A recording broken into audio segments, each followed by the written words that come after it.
if you lend yourself to being completely open and receptive to life experiences, I feel it informs your art.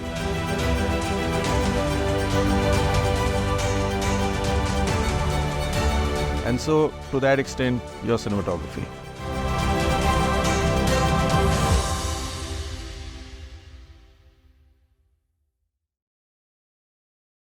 Anil, it's such a pleasure to have you on Through the Lens. This is our celebration of cinematographers and cinematography. And I can't begin to tell you how important this is, what you're doing. So I just want to hats off to Film Companion for doing what they do and doing it consistently and doing it over such a long period. Thank you. And I'm just hoping that the platform actually grows to include, production designers, editors. That is the hope. Designers. Yeah. But first, we grill you. That's the really tough part, because I keep saying, it's very, firstly, it's very difficult to speak about your own work. So you expect other people to tell you, okay, this is how it translated. Because we just go out there and do it, So it's different from being let's say, a screenwriter or something. So it's a very different kind of profession, and to speak about it is going to be problematic. It's the statutory warning. Well, listen, we're going to do our best, right? So this show, Anil, is divided into 5 parts. I'm going to begin with, we say 5 questions, but your work is so expansive that there was no way for me to contain it all in 5, so I'm going to cheat a little. So Anil, your first feature was Sanjay Leela Bhansali's Khamoshi the Musical, 1996. Right, but before that, you shot Money Calls the Cloud Door in 1994. So this is actually the 30th year of Anil Mehta. Oh my God. Makes me want to go. Not at all. Not at all. And what a glorious 30 years it's been. Oh, wow. Yeah, thank you. It's so amazing. And so the label I see attached to your name most often is Hindi cinema's glamorous realism aesthetic. Is that something you agree with, and how would you define it? I mean, I wouldn't put those words in that order for sure. And I wouldn't want to contain it in 3 words either. So for me, it's, cinematography is this ongoing journey, and it's an ongoing experience. And every film, even if it's with the same director, is just a brand new thing. So which is what sustains you. That's the life-sustaining force of cinema. So, and like we all know, it's been growing, changing the environment. So you're always on the learning curve, and every new film is like a adventure. So you would prefer कि कोई label हो ही नहीं? Absolutely. है ना? Because I will say that even glamour is something that the film will ask of you, So when the film asks that of you and you're able to deliver it, then that's for me the qualifier. That's when you're doing your job. Yeah. So it's not as if I come with that skill set or pre-thought mindset. I go into a film thinking, okay, what is the film trying to do? What's the film trying to say? Where is the film trying to be at? And then inform that process. And whether it requires, and what level of glamour it requires. Yeah, if it requires glamour, so be it, Yeah. Well, you made many people look very beautiful, and I will come to that. But before that, and I saw in some of your interviews, you talk about how, as a cinematographer, you prefer Guru Dutt over Satyajit Ray, a dramatic approach over a classical Western approach. And you said that your sense of when you're lighting a scene is not about the source. It's about whether the lighting serves the emotions and the storytelling of that narrative. Can you explain this a little more? See,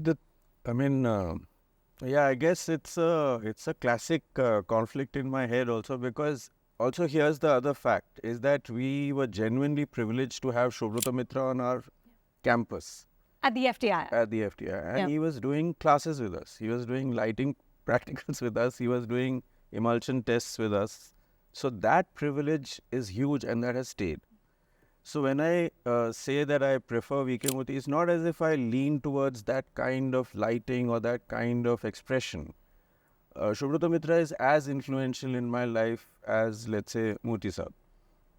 But having said that, you still have to find your own, you have to tread your own path, and you have to find your own you make your own little mistakes. So yeah, I mean, I would, while Subrata was in that sense classical and would find, be very faithful to for example, if he was lighting a source, he was lighting a bungalow which was with ambient daylight. Now, in that studio era, there was no concept of this ambient daylight, and he invented it. So for us, those were very big learning curves. And yet, having said that he was able to simulate something very naturalistic, I would still say there is a lot of expression in his work. So that little dichotomy or that little play of opposing forces will continue and should continue in your work. So for me, like you're saying, the expression will flow from what the scene is asking, or the expression should flow from an expression, meaning that I'm making it sound abstract, but we have to materialize it in terms of placing a light and placing a camera and putting on a lens. But it should, the process should come from the same thing of how you want to express this emotion in this particular scene, in this particular film. So you're not necessarily coming to it from that sense of like, is it realistic, quote unquote, or not? Not at all. And yet that is the driving force. So it's a bit of a contradiction, but you play with it. And I would not fight it at all, whether it's realistic or not. I would use lighting for expression. And for me, that's the bottom line. It should serve the story. And and you want to express some feeling at that point in time. How you do it with the means at your disposal is what it's about. Yeah. One of the misconceptions, Anil, is that, the cinematographer comes on the day of shoot and starts shooting. But that's not at all how it works, right? I read that with Lagaan, you came in just after the script was finalized and were a key participant in locations, in obviously the color palette, but also the way the village was laid out, in like every single decision. Can you speak a little more about that? Like, when do you normally get attached to a film? So for me, definitely, like you said, the prep is more important than the film sometimes. Really? We have to invest that time. Yeah. I do complain that in the Indian context, maybe the producers are not as invested, or sometimes the director is not as invested in the prep process. But for me, that's very, very key. Let me just even open it out more. For me, the process is the thing. That's your life, right? So prep is definitely important. And in Lagaan, it was doubly important.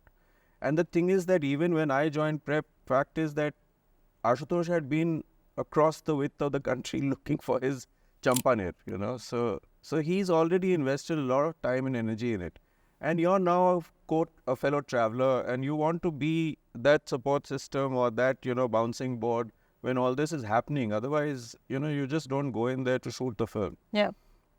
And this, since you bring it up, this finding that location for where the village would be set is also a bit of a story. It's a bit long. Please tell us. But because I remember the first recce, and this was close to final recce's, because the production designer and the director had been on the road for very long already, was in Nasik.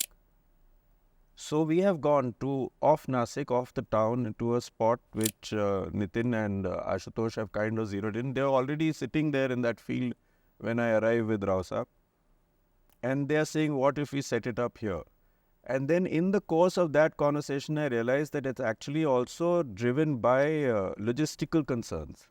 Because being closer to Bombay, on such a large production, it's going to be much more manageable to be in this space, which is a big concern and a fair consideration. Yeah.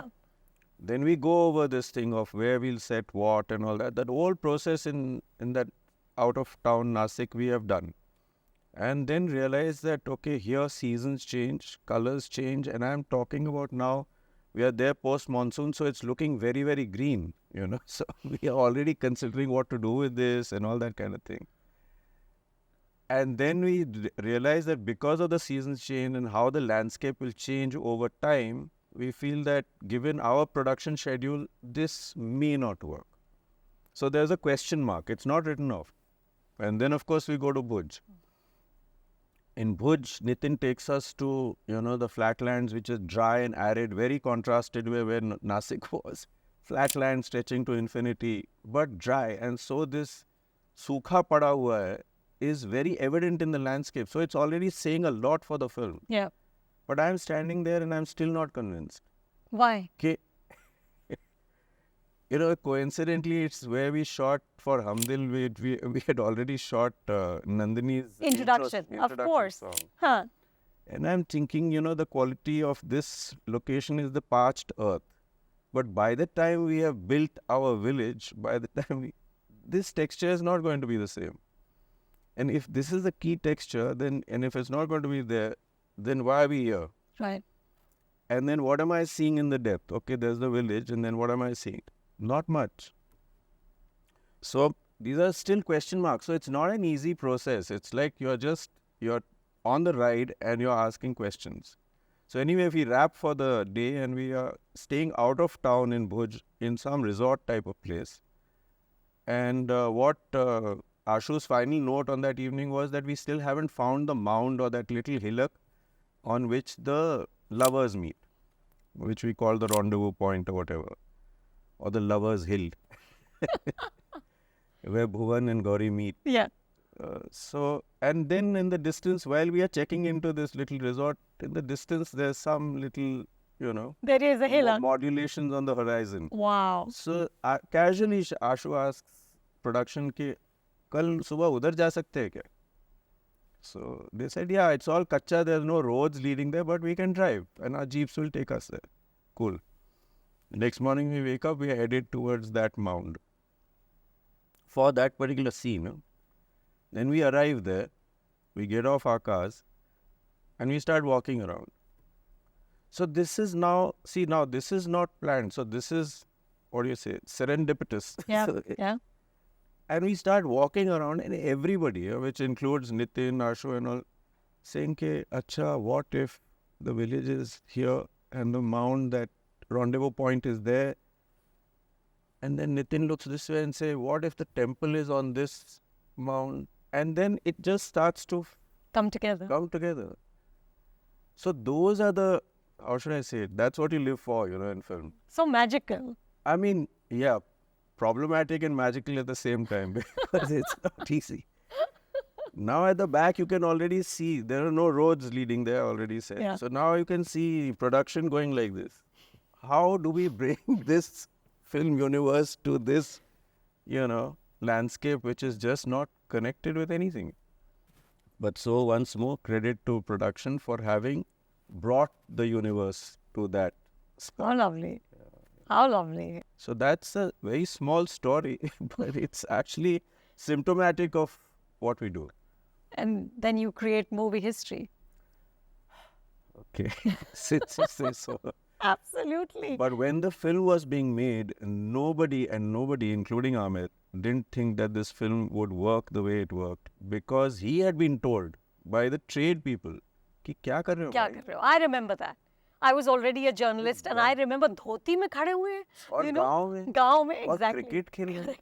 तो ये And this was और all period. the NRI वाली trend था ना Exactly. at that In point. that environment, Yeah. to have decided to make this movie was contraindicated. So Yeah. why we did it, But how lovely. and everybody stayed invested till the end. I mean, it was a very tough, long ride, but that investment didn't go anywhere, and that commitment, I guess, shows. Yeah.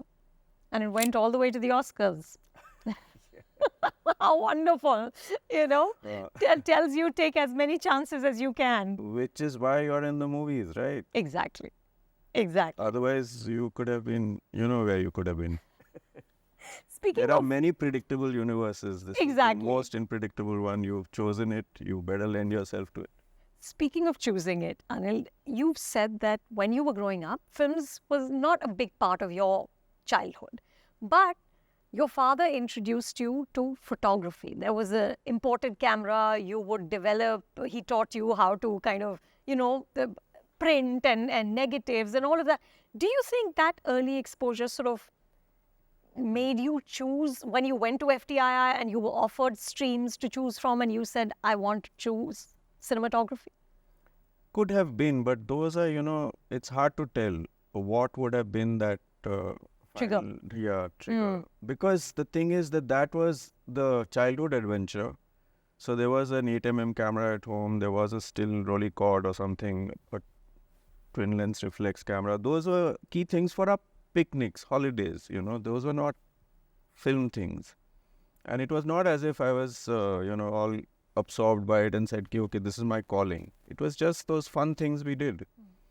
So then of course, schooling and college and all that happens, and you go some other way. It's hard to draw a straight line, but yeah. So now you're finishing college and you realize, I can't do my chartered accountancy because I'm not good at it. Or I can't do my engineering school because I'm a bit late on that curve.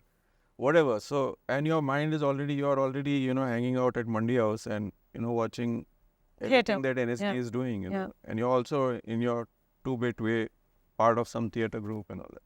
So it's a very divided, confusing time in your life. And then you don't know how it's all going to come together, and you don't even know how to pitch it to the folks because now time is running out. So yeah, so again... What made you choose though? When you were given that choice? Now I'll be very pragmatic here. When I got my admission into film school, I said, I can't be... there's already too much vagary and too much, ambiguity in the way you are leading your life and the choices that you're making, and you can't see it, all coming into a straight line. It's fine, but now you have to anchor yourself. So for me, cinematography was that anchor. That you've chosen this life of complete chaos, but somewhere you have to anchor it. So maybe that's why not writing or not.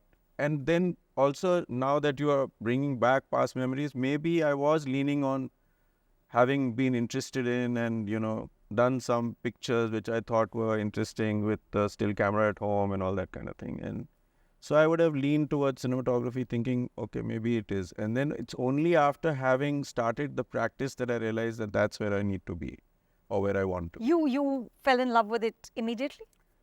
See, the thing is that at FTI, the good thing, in my view, a very good thing was that it was multidisciplined. It was interdisciplinary. The first year and a half was like that. So you're doing a bit of everything? Yeah. I can splice film. Really? On a cement splicer. Huh.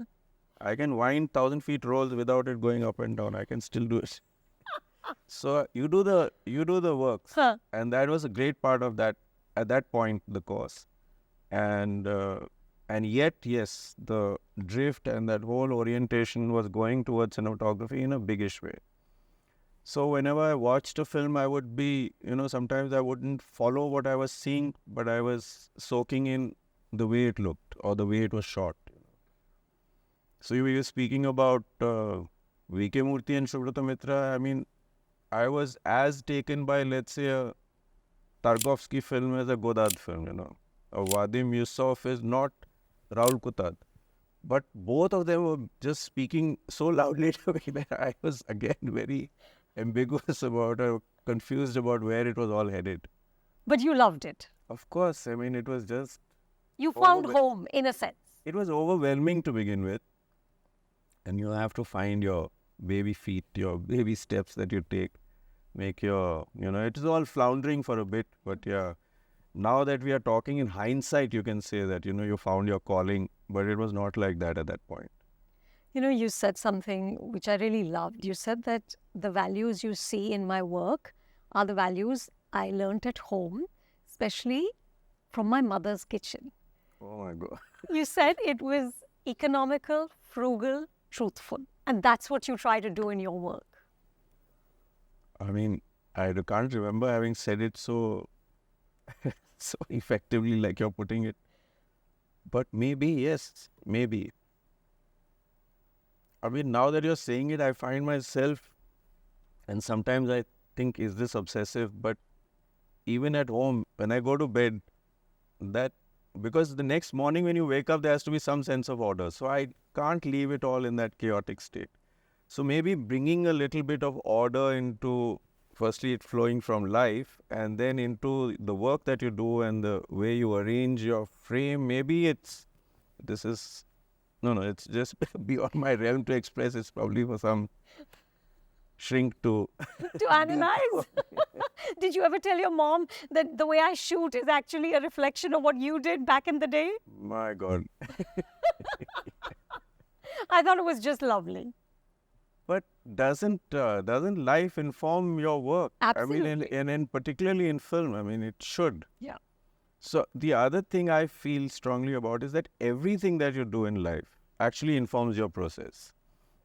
So for a filmmaker, there's no excluding, okay, this is something else that I do, and which is including going to the market to buy sab bhaji or everything that you do informs you in some ways. Yeah. You're looking out of the window in an auto rickshaw. I mean, you're looking onto the street from an auto rickshaw and you're soaking everything in. So if that's not informing your process, then you're not really living it, right? Yeah. Anil, you have 31 credits on IMDb as a cinematographer, but only one as a director, Aaja Nachle in 2007. And I want to ask you, what was that experience like and why did you choose never to do it again? Well, that's another really tough one. So firstly, I don't keep track of numbers. So it's already exhausting to think of 31 and the one. The fact is that directing Aaja Nachle was not of my own making completely. It was, I have to hand it to Adi and I have to give it to Aditya Chopra in a biggish way.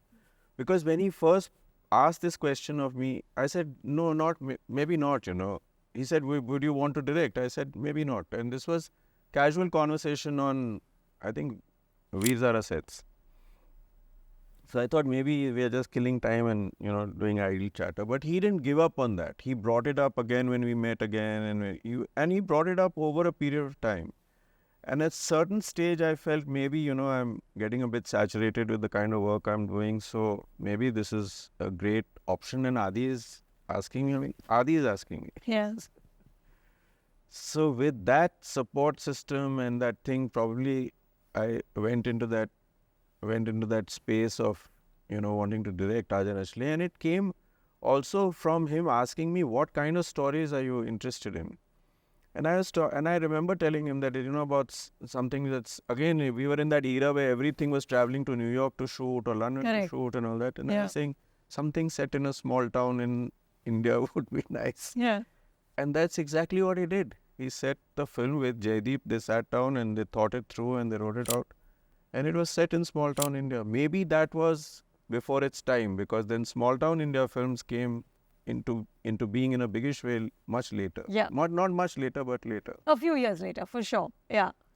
So for me, that was a very rewarding experience, no question about it. It was also the lowest earning film for Yash Raj that year. So Did that bother you? Did that make a difference? It didn't bother Adi or it didn't bother Yash Ji. In fact, I remember Yash Ji calling me into his office after the film's release and saying, don't think about the numbers. Really?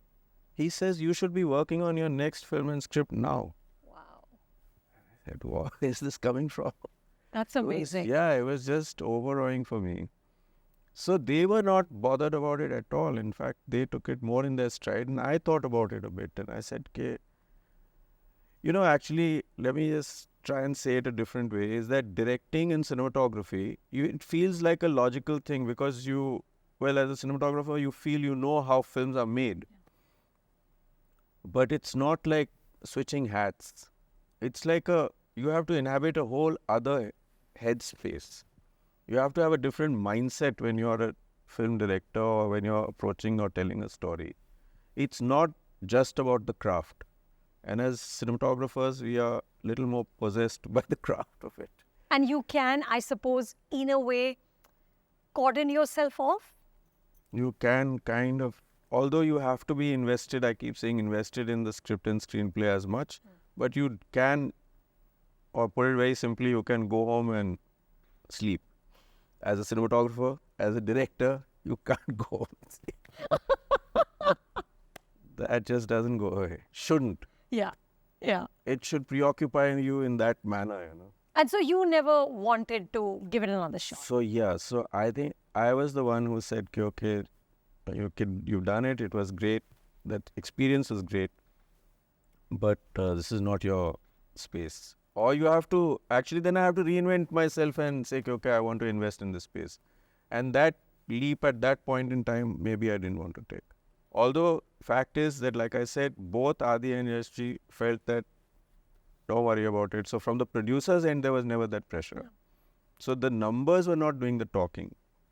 In fact, Adi, even when the film was completed and released, said, I still enjoy the film. I thought it was... I did too. That's also heartening because people will come back to you. Arey, the young women particularly have come up to me and said that we have seen that film many times. Yeah, yeah. So it's very heartening. Well, with this, Anil, we're going to go on to 4 scenes from your films. This was very hard for me to do because, my God, you have done such incredible work. But we're going to look at 4 scenes now. Anil, I'm going to start with Hum Dil De Chuke Sanam, the second film you did with Sanjay Bansali, which I think sort of set his every frame a painting aesthetic. That was the first time we understood the sheer beauty of what he created. You, of course, won a national award, and literally this film, like every second frame you can pick out for this exercise. And especially, of course, the songs, Dholi Taro and that Nimbuda Nimbuda, like I've never seen people look that beautiful. But this is a scene that really stayed with me, and I saw it back when it released. This specific thing.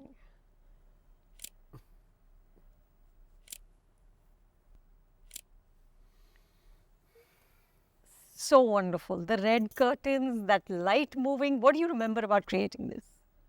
Actually, the thing about Tarap Tarap is that, I mean, like you said, there's so many songs in the film. So we're listening to them, choreography, all that was going on. But I still remember when Tarap Tarap got recorded as a scratch, and he actually came over to Bandra where I was staying for that time and played the song of his car system. And I somehow woke up to that and I said, this is, this song has that quality where the music director has come into his own. It's quintessentially him, and it's like... So it was very, how should I say it, energizing to listen to Tarap Tarap even on that car system which Sanjay played it off. So you and Sanjay sat in his car and listened to it? Yeah. That was the first time I heard Tarap Tarap. And I said, wow. But then filming it was a whole other story. This particular scene and shots that you have just showed me, actually there's if I remember right, there's a little precursor scene in which she comes to the same water body, and this time, okay, so that the pre-scene to that, this precursor thing is what I think what we call the red beard scene. So it's lifted from Kurosawa, where she keeps on in a very zen way trying to give him some soothing balm after she has played a prank on him. And that's their most tender moment, and he kind of holds her hand there, and her bangle breaks, and there's a little bit of a blood that oozes out, and then he kisses her. That's the first time he kisses her. And that moment, then she runs out of her room and comes almost to the same frame. That shot also I remember very clearly, of her running down the steps, coming to this water bodies, parking herself next to the pillar, and then that big moment for her, and she again sits by this pool. For me, at that point in time, the critical thing was that the water should not be rippling. It's an outdoor set. If there was a breeze, that moment would have been broken. Because in that scene, it's totally still. She sits by the water. She's got a little cut on her hand, and she puts her hand in the water, and the ripples break. So the ripples start there, and that was a very big emotional moment for me. Again, translated into light. That's the pre-scene. This one, of course, is all drama. So the water is, the curtains have, the drapes have changed to red. We didn't care. because that's what is required now. Oh, continuity person can take a hike. So red curtains are there, and she has slit her wrist and she has come there, and the water is it's like almost violent. So the lighting scheme is very simple. It's one light bounced into the water, and that's it. Really? That is it. Can't get any more basic than that. Because if you're trying to do too much, then you're also spoiling the moment. Yeah. So once that thing, that whatever you try to do, and it's sometimes not easy to do that, is that I was also worried, okay, is the light going to be enough, because I'm bouncing it off the pani and all that kind of thing, and I was taking my chances with it, but that was it. Then in Tadap Tadap, of course, we take it further, because then the song is about separation and pain and all that kind of thing. So these cues of the red then go into the lighting, and I said, okay, there's a whole set of lights that we have in the corridor when he's leaving, gone down the steps and all. Can't we just change those also to red bulbs? So there, if I remember right, Salman is standing in a wash of red light, and she is in a very, very cold space on the top of the terrace, and Right. they're looking at each And other. that's the last time they see. You can't have bigger color contrast than that. Right. Right. But we just went for it. Who uses primary contrast, red and blue? When you're saying it, it's already almost embarrassing right now. But red and blue lighting, you would think about it. But we did it. And it's so effective. I don't know, that you have to say, but yeah, but at that moment, that's the call we took. So I replaced the handis, he replaced the drapes. We went for it. And then I remember in the desert, I think Salman also just went with it. Yeah. So which hero is going to lie down in that hot sand in some desert and say, put sand on me, put sand on me. So he was doing it himself. So that's also infectious. So you're drawing from that energy. And then he started doing some random stuff. So I took the camera off the tripod. I said, give it to me here.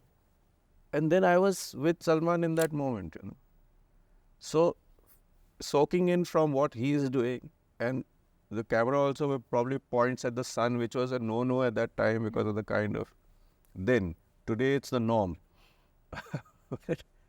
So, yeah, I was free-flowing with it. And like I said, it was the energy of the piece, the energy of the performances, and then, of course, the master at work. Yes. Sanjay. Master of drama. Master of drama, absolutely. Well, here's the second clip, which, of course, to my mind, is one of the greatest climaxes ever put on film anywhere. I will not qualify it by saying Indian film. I think this is one of the great climaxes in the world. That last almost half hour, right? And you're just there, you're part of that cricket match, and that last ball where you think he's out, but it's actually a six. It was just so mesmerizing. And you were shooting with this many people. This is pre-CGI.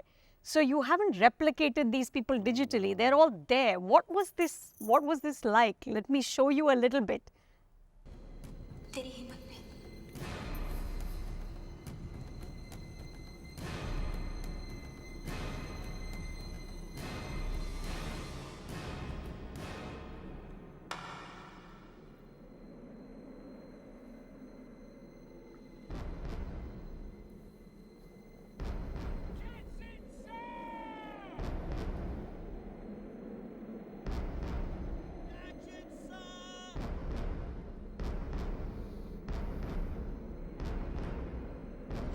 Please don't catch.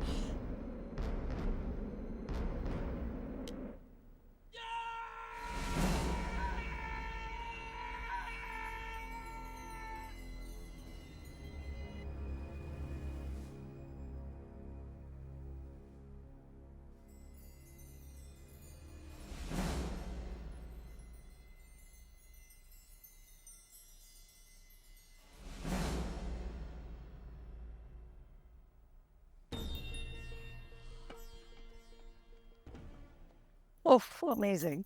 What was this like? Very exhausting. You getting tired looking at it? Shooting the cricket match in Lagaan was very exhausting. It's again a very long story. I don't know if I'm allowed to tell it.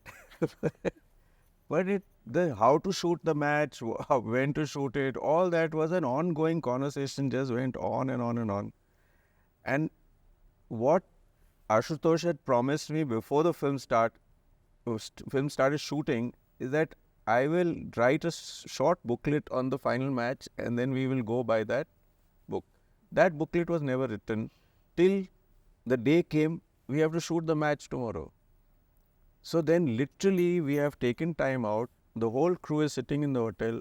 Ashu, Aamer, direction team, whatever writing support, sat down, took 2 days off to write the ball by ball account of this match. Wow. It was written on set. Really? When I say So मोटा-मोटा पता था कि ये होता है. But when you're filming, you need it down literally by ball. Otherwise, you're not going to get it right. Yeah. Because you're not going to shoot in sequence, right? You're not going to shoot the batter playing it, and we're not doing. This conversation had also gone on in the room. Should we do a 8-camera coverage? I said it's not a sports coverage. It's still drama, right? That conversation we'd had early in the room. So how many cameras did you have here? One. Just and the one. Plus one maybe on a few days. That was another argument. It was a discussion and an argument of how to film it. And we kept saying, reinforcing for ourselves that we are not doing sports coverage. We are doing a scene in a film. So that discussion went on till shoot day, where I am engaging with Aamer. He's telling me that, listen, now we have a ball by ball account. We can just keep bringing the batters in one by one and you do their shots. No, when he hits a 4, when he hits a 6, we know. I did it actually for the first day of the shoot. I did that, and then I went up to Aamer. I said, this is not how it's going to work. If we have to shoot it for the drama of the piece, then I have to think about how I'm going to shoot it. I can't do this coverage. It is not adding up for me. What do you mean? The batsman is there. Yeah. The camera is here. Now, in a line, we can keep bringing in the batters and doing all the shots and keep ticking off on that booklet. Okay, this guy's batting is done. Huh.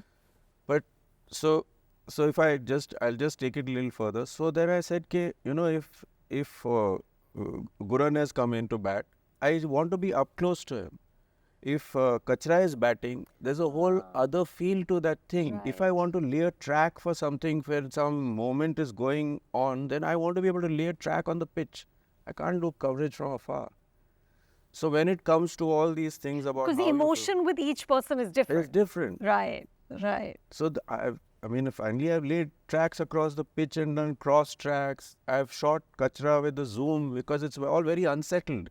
His mind, he can't find a posture to get, to lift a bat. He's got a handicapped person. So every batter has to be shot according to character. Every ball and bowling has to also have some variation. Otherwise it gets monotonous and boring. These are arguments that we've had on set. And did you convince them after how many days? No, after the first day we broke all that, and I was saying, and why I'm also saying exhausting is that you're shooting the same match for 30 days. Yeah. Like you're saying it's 30 minutes of film time or 20 whatever minutes of film time. It takes that long. Wow. So it can also get very tedious and boring. So how do you stay interested? By doing all this, by saying, "Okay, boss, this is not the way it's going to happen." Ladai. I'm just same thing. You have to be invested in that moment, and then you'll figure a way of doing it. Yeah. It's not as if we were inefficient or anything. We were still clocking. So I keep saying that, if a guy hit a shot at 9 in the morning, chances are that he was caught in the deep at about 2:30 in the afternoon, and the celebration in this thing happened on 3 days later in this thing. It's shot discontinuously as film is. Yeah. But yet, to have that sense of unity and to bring it all together was a struggle. And what a continuity nightmare it must have been. It is still. I can't look at it because I will see all those problems in it. And like you said, if you have multiple cameras back in the day, we didn't have matching lens sets. So the lens kits and the coloration of those lens kits, I can tell the difference. Really? And it bothers me. Well, some things I could address, some things I couldn't. Let it be known that it still has every minute of it has so much power that when I was rewatching it, I was still weeping and cheering and doing all of it. Oh my God. But this last ball thing, okay, there was another short conversation that happened around it. And I said, this is now the climax thing. So shouldn't we be, spreading out a little in terms of treatment? So should we be covering it with, let's say, a crane move or something like that, or to bring in, and We can go up and see the expanse of it. that gear was available. And there again, this little triumvirate would always convene. Ashu, Aamir was always in earshot and me talking about this. And I think Aamir was the guy who said, no, keep it simple, keep it simple.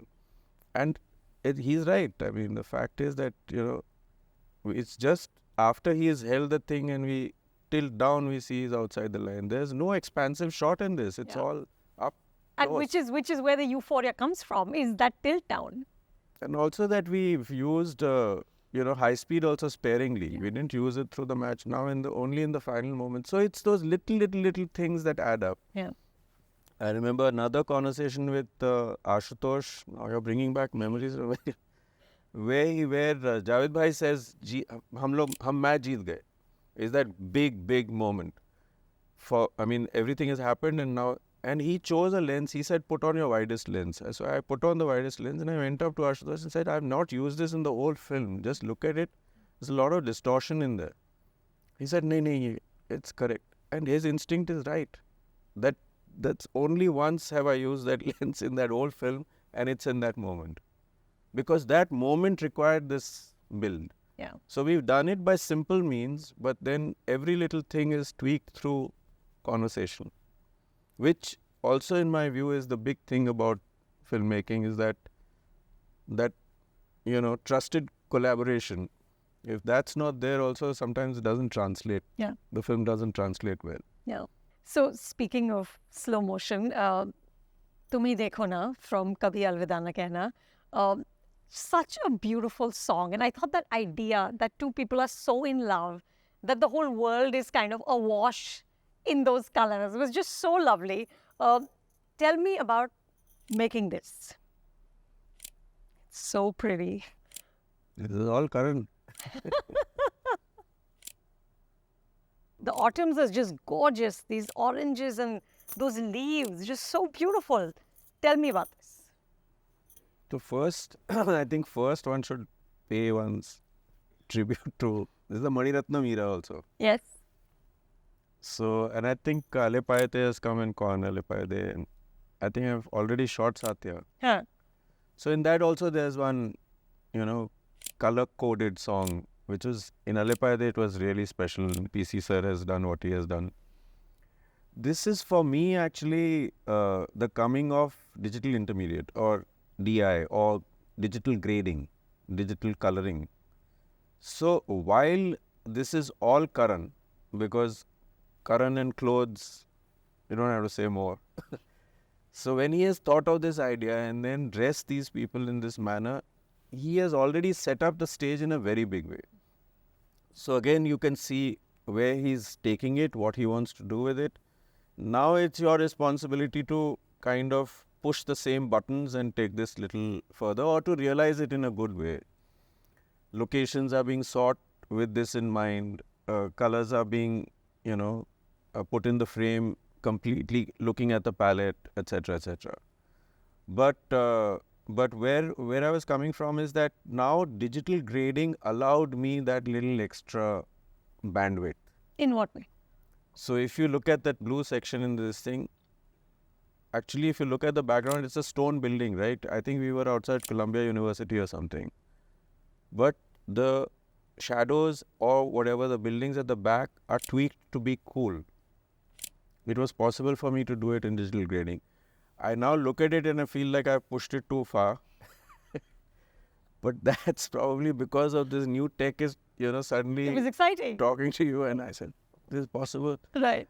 Okay, let's do it. And then we separate out the characters from the background. Then we are able to change the hue in the background.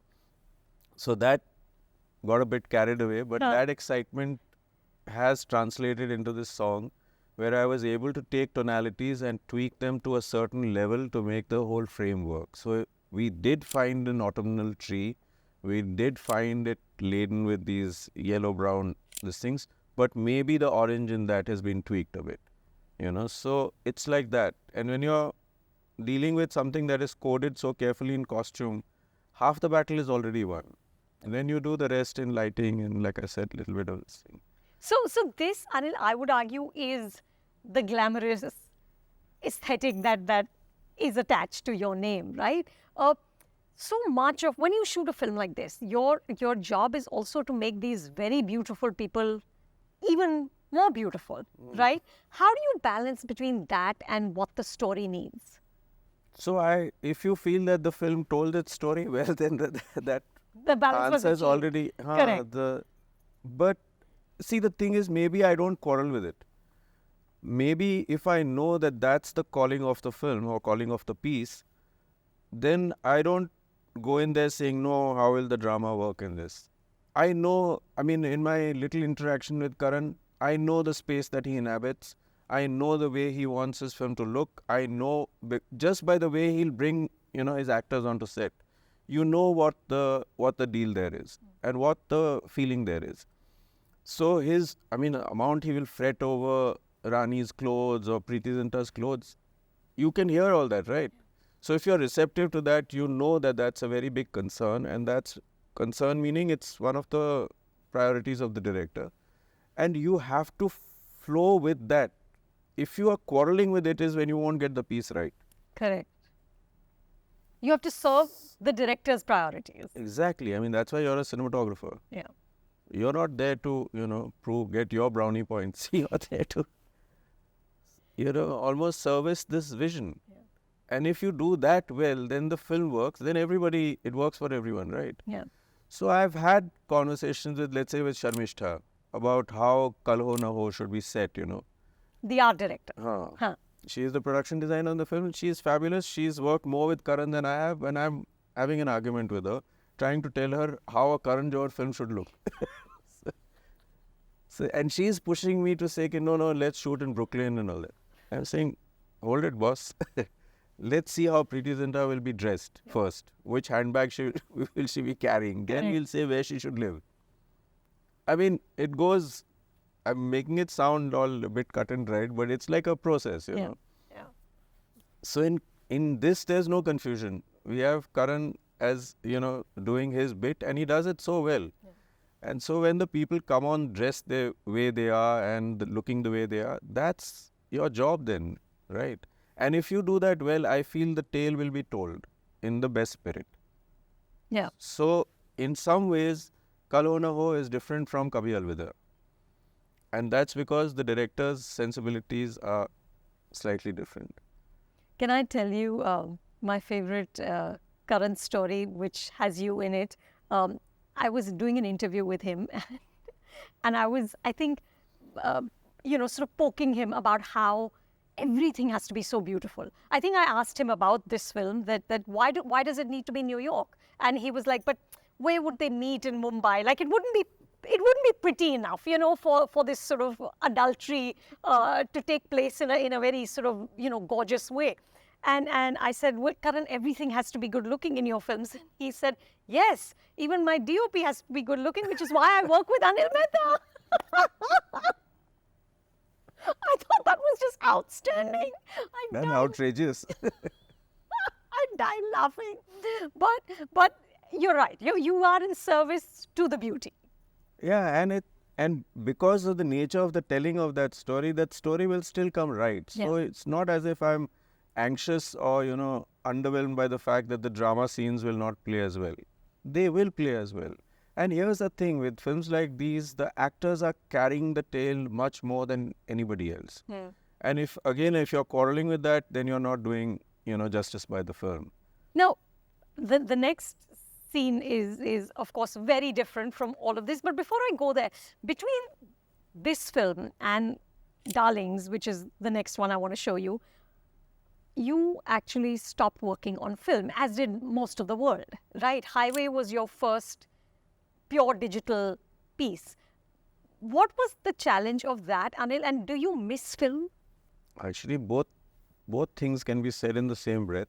Yes, you miss film, but yet the growth into digital had to happen, and it happened probably at the right time. And today, if I was given the option, because of the lack of infrastructure around film in our country, I would always say shoot digital for me. Because you need a lot of support systems for making film work. With highway, choosing to shoot with digital or cinema cameras was the logical choice. Yeah. Because we were on the road, we were going to be improvising, stopping, shooting. We didn't have production infrastructure following us in trucks. We were literally, on a road trip. And a lot of it was natural light. And a lot of it was natural light. We had to cut back on our gear and all the, support systems. So for me, it was the right time to go to digital. That, I don't have to stop the 407 and change a magazine. I don't have to get off in the middle of a highway and say, okay, let me do a bit of a tweak there. Because I could run the camera off an app. Those are all very new things for us. I didn't have to sit there and, manipulate everything manually. Yeah. The first time, let's say, digital cinematography, the image started to look right is when ARRI came out with their camera. Now, ARRI is grown in movies, right? So they tested and tested their digital technology till they put out an Alexa. And in that, they introduced what they call the log-C curve, which was interpreting data. And that was when at least a lot of us said, okay, this image looks right for film, for cinema. So it was drawing from that tradition of film. And hats off to ARRI for having brought that sensibility to digital filmmaking. Today, I think lots of people are having lots of fun with, the range of lenses that we get and all that. The films that you're talking about, our options were like this, So, Lagaan is shot with 4 block lenses and a zoom. And those were also, there was no options there. There was a given. So that's the journey of digital cinematography, which is still ongoing. But having said that, I enjoyed working with it on highway. And from then on, it's been a learning curve. So one keeps using it. It continues. It continues, absolutely. Yeah. Darlings was one of my favorite films of 2022. And what I loved is so much of it is in this cramped place. It's in their house, right? Their little flat. And you built out this dread and this horror so effectively. Just let's look at this one scene which still gives me the creeps.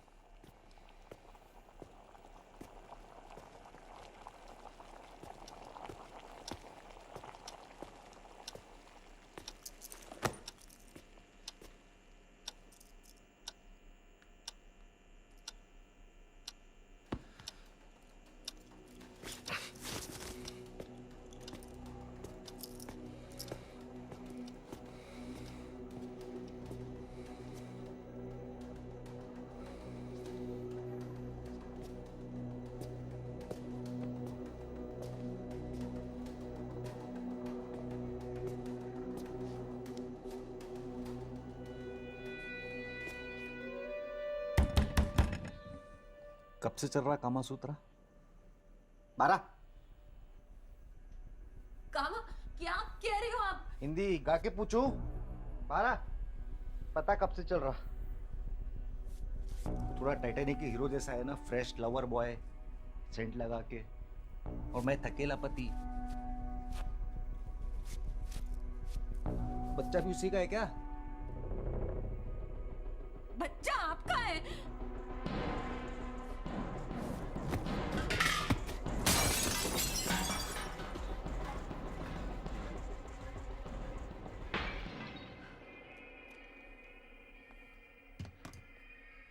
कुछ नहीं। हमजा, एक second, आप गलत समझ रहे हो। मैं गलत समझ रहा हूँ हाँ, मैं समझाती। मेरी बात तो करो। हाँ।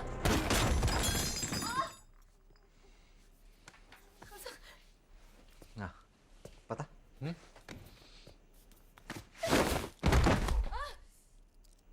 बस अभी हमजा, बात आराम से अब बस तू निकल हाँ निकल मेरे घर से नहीं हम सब क्या करें नहीं मेरे को नहीं देखने का तेरा टुकड़ा चलो अच्छा बात तो सुनो बात करते हैं ना कहीं तेरा बच्चा तेरी अम्मी तेरा आशिक मेरे को क्या 2 मिनट बात मेरे को नहीं करते रखने का हैं हम सब क्या कर रहे हो सच्ची क्या कमी रह गई थी हाँ? आने जाने की रोक टोक नहीं बुरके की जबरदस्ती नहीं फिर क्या खुजली मची तुमको ऐसे वापस जाके बात करते हैं नहीं चल ना उससे बात कर हम सब प्लीज मैं सुल्फी से कभी बात नहीं करूंगी सुल्फी का नाम तुम्हें लिया भी नहीं नहीं मतलब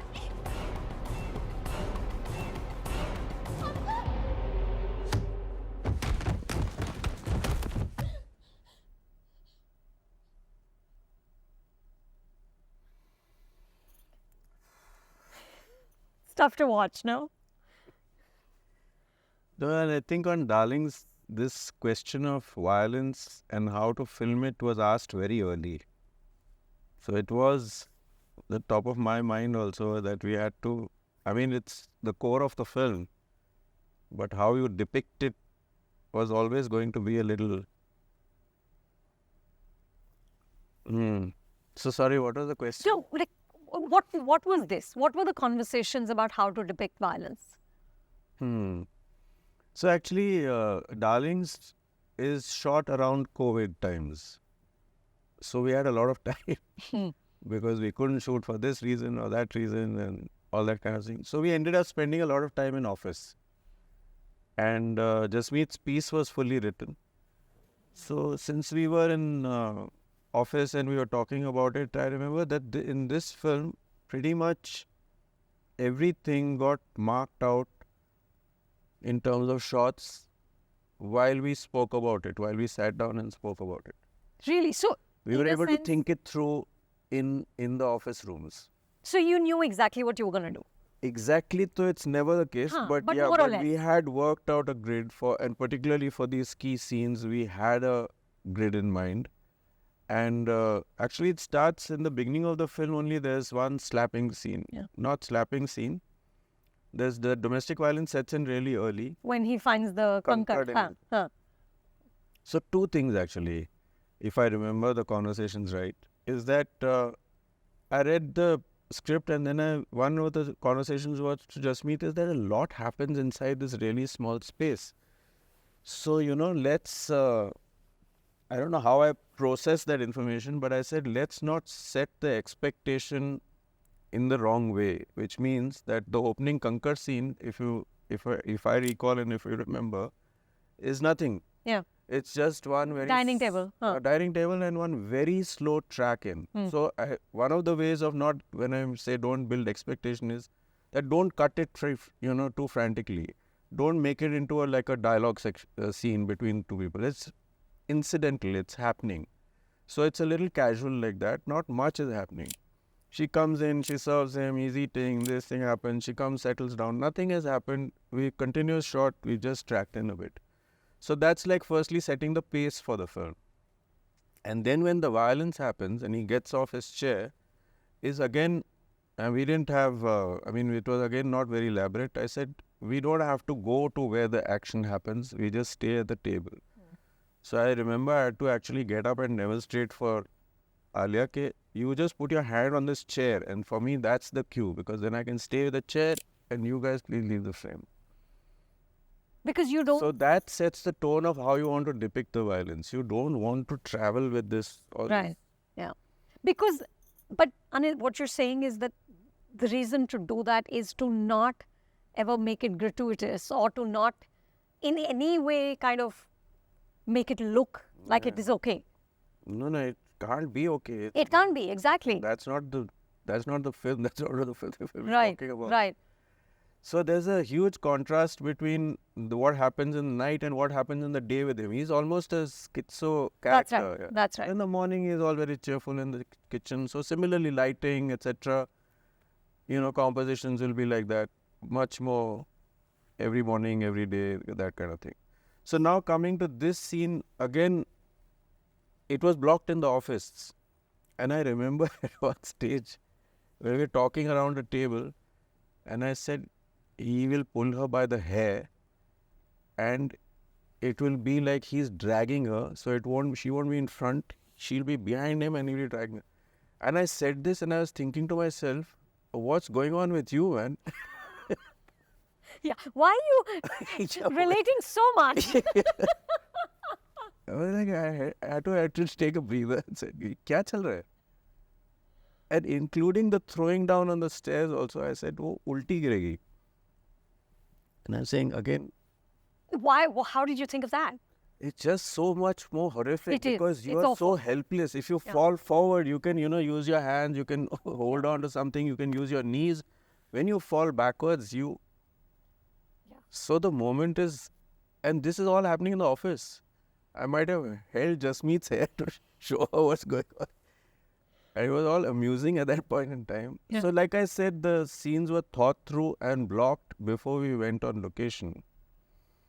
And this is set, and the stairs are location, and you have to make it seamless.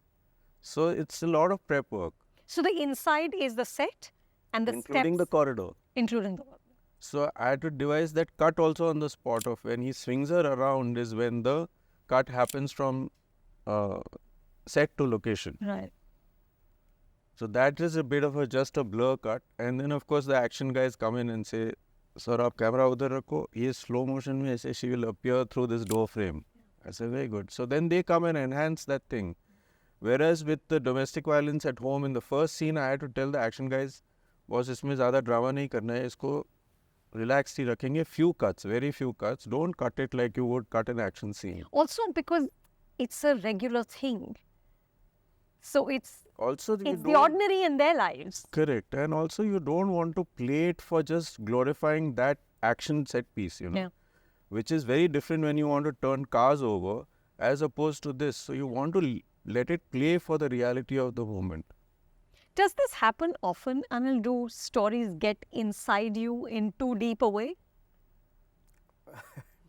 I mean, when Jasmeet said that this is set in Baikala and all, I was already interested. I said, Baikala kab ja rahe? Because those parts of Bombay, in spite of having lived here for donkey's years, you don't go there that much, She said, I have researched this piece by living there and meeting people over a period of time. I said, I want to meet those people.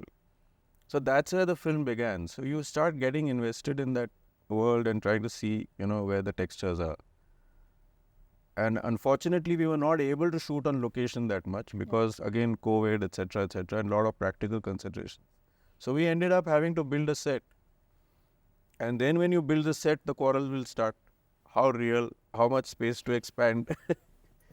Is this looking too big? So all that. And then with Garima also but with Garima, I have to hand it to her, this corridor and the houses that she built. Again, it comes from, taking stuff from real locations and bring it onto set. So, I mean, it was delivered in a really good way. No, it's a great film, and this is still a scene that makes your hair stand. So, I mean, see, there's no one way of describing lighting and lensing and this thing. But just now, when we are speaking about it, I'm recalling, there's a tube light behind his head when he throws her. And that tube light, I said, let that slash of cold light be behind his head. And that is placed. It's set, right? I mean, sorry, we are on the stairway location, but that tube light is placed by the production designer. And then the color temperature of that tube light is decided by us. So these little things which, I mean, you're not supposed to look at it. But now I'm just thinking of the process and saying, okay, that was placed. And the fact that after she has fallen, It's a the tilted camera is frame, Dutch. yeah. Why Yeah. is it Dutch? I must have tried to frame it and said, it's No, but he looks like the devil. yeah. So to make it dynamic and to have a slash of light behind his head like that is all. You want to build that drama. Yeah. So performances are built by the performers through their acting, the cinematographer, the production designer, the sound designer, the editor. Here's the thing about the final match in Lagaan, it's the editor. How much material, and to structure it and to put it together like this, it's all editing. It's amazing. Because when we were shooting it, frankly, we were bored. So So yeah, it all has to come together, right? Yeah. And that's the magic again.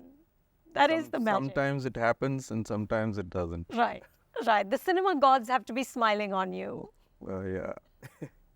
Okay, on that note, we go on to section number 3, where Anil, we want you to give us 3 inspirations. Now, these could be books, films, paintings, poetry, anything that inspires you as an artist. So I mean, I said this before to you also. I find it very difficult to quantify these things because for me it's the lived experience that kind of flows through you and should inform your work. So it's not the one thing or the other thing. But like I said, as a film student at Pune, it was the suddenly being exposed to all the cinema, and in that, like I said, it could be as varied as Tarkovsky's early work, Ivan's childhood, or it could be Breathless, and you would be wondering where it's all coming from. So early inspirations and influences were from like a visual stylist like Yusuf and Tarkovsky, and this completely freewheeling kind of approach to cinematography which Kutad had, and same way from Subrato Mitra or from V.K. Murthy, same thing, two ends of the rainbow, but both being very inspiring.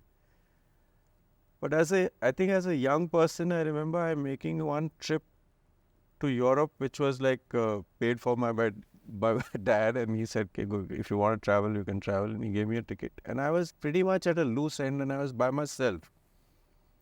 But I still found myself ending up, going to the libraries, the art galleries or the churches, or if there was an old library, just hanging about in those. Firstly, the architecturally such a powerful, experience when you're in Europe. And then I remember one, not a small gallery, but really tucked away in some very old building where there was some string of Bruegel paintings. And I'm standing in front of them and said, where is this universe? What is this man inhabiting? What is he thinking? So those are like provocations, So here's the thing. I would say that if you lend yourself to being receptive to everything that's around you in the form of whether it is art, poetry, music, or like I said, everyday life, then somewhere it kind of seeps in and translates. So I wouldn't find a one-on-one equation or a one-on-one saying, okay, this influence I have taken and used. But I would say a lot of this has kind of absorbed or been soaked in in my growing years. And it just sits there and someday it finds an outlet. Somehow, somewhere, yeah. So, while you would say that, for a lighting person or a person involved with film and all that, the logical painters to go to would be a Rembrandt or, for me, okay, yeah, it's great to be in Louvre and look at Night Watch or whatever that painting was. It was just restored. It was a spectacle. But I think what stays with me is, a little more abstracted maybe.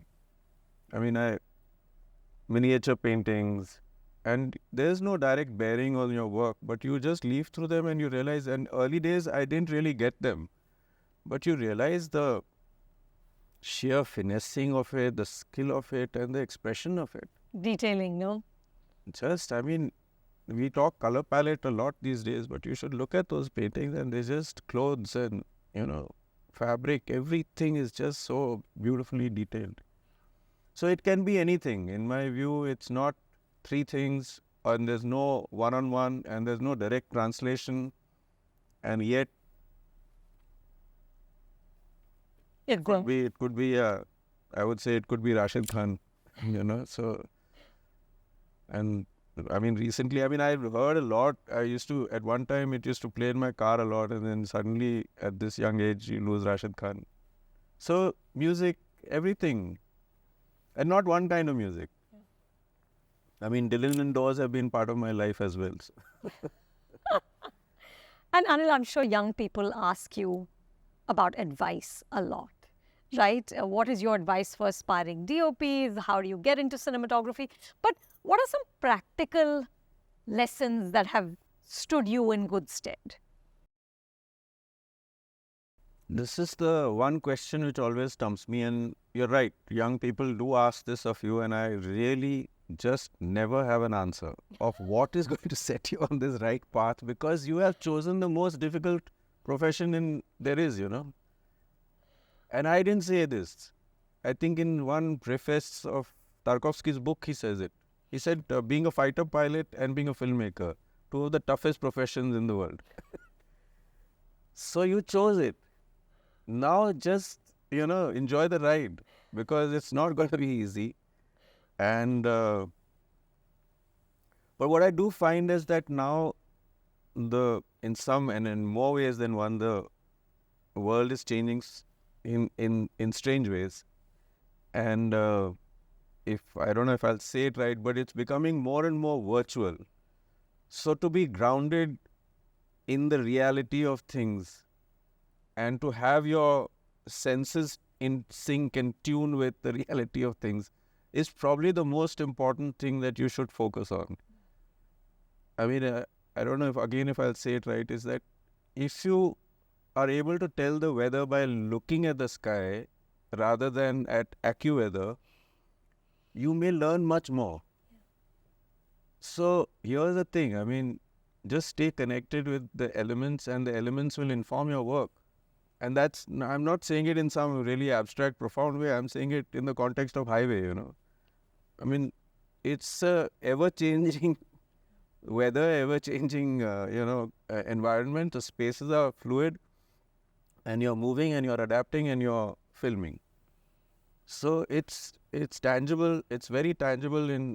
What I'm trying to say is very tangible, but it might sound a bit off, is that we somewhere have to do that reconnecting with basics. And that applies to cinematography also, in the sense that there's no profound or big lesson there. It's like having your basics right.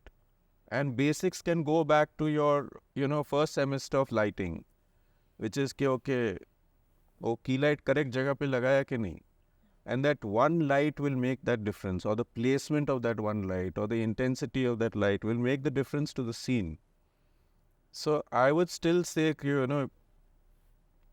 keep it simple, but also get the basics right. So once and the thing is that doesn't come by having done the practicals in your first semester. It comes out of doing it every day and staying focused on that almost on a, everyday basis. Well, Anil, as you said, this is more talking than you are used to. Ever done. I will end with one last question. Is there a life motto for you? Okay, let me, I had to think about it a bit, because again, I can't put it down in 3 simple sentences. Is that, there was a book written by, I won't pronounce the name right, by a writer who I read maybe late college or maybe Pune days also. A guy called George Louis Borges. Obviously, it's not pronounced right. But in his preface, again, he has written that, and he's at that stature and he's writing. Somebody has asked him, so you write for, and he says, I write for myself, my friends, and to ease the passing of time. How lovely. Matlab, now, if that has stayed with me for all these years, then, and I'm thinking, a man who has written such fantastic books and literature has broken it down such simple, his own life motto in a way, Yeah. So that's kind of stayed with me. And and it's not easy to pass the time. So and in film also there's so much waiting, Yeah. And in that waiting, how you occupy your mind and keep it productive and, not go down some hole, and it's also built into our profession. So I guess everybody has lived through that, and it's not as if it's peculiar to us. It's like a global thing for all filmmakers. And you hear other people also express it in different ways. But yeah, You found a way to ease the passing of time. this is the next best thing you can do. Some hot coffee. Yeah, because the film I'm working on right now has also got, very long gaps, and it's not as if you can plug in, plug out. So you're staying invested in it, and we will have to sustain ourselves over a very long period. So, yeah, That's part of the rigor. of the job we do. Yeah, yeah. Well, Anil, thank you so much. This was just lovely. And thank you for adding so much beauty to our lives. Alright. No, like I said at the top, it's very important that we have these conversations. It's a big effort I have to make because I'm not used to this. But like I said, it's really hats off to Film Companion, and I just hope that you're able to sustain this and take this further. Thank you.